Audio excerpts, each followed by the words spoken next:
প্রিয় বন্ধু ও শিক্ষার্থীরা, এই মুহূর্তের সবচেয়ে গুরুত্বপূর্ণ তথ্য। টানা রক্তক্ষয়ী আন্দোলন শেষে অবশেষে সুপ্রিম কোর্টে বড় জয় পেলেন বাংলাদেশের কোটা বিরোধী ছাত্র আন্দোলনকারীরা।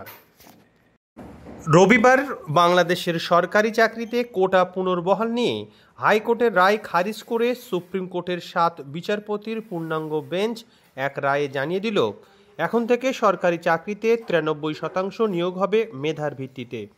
বাকি 7%-এর মধ্যে মুক্তিযোদ্ধাদের উত্তরাধিকারীদের জন্য 5%, জনজাতিদের জন্য 1% এবং প্রতিবন্ধী ও তৃতীয় লিঙ্গের জন্য 1% সংরক্ষণ থাকবে। তবে সরকার চাইলে এই সংরক্ষণের হার কম বেশি করতে পারবে বলে জানিয়েছে শীর্ষ আদালত। এই রায়ের ফলে মুক্তিযোদ্ধাদের উত্তরাধিকারীদের জন্য আগের 30% সংরক্ষণ এখন কমে হলো 5%। অবিলম্বে সরকারকে এই বিষয়ে নির্দেশিকা জারি করতে বলেছে বিচারপতিরা। সুপ্রিম কোর্টের এই রায়কে স্বাগত জানিয়েছে বাংলাদেশ সরকার।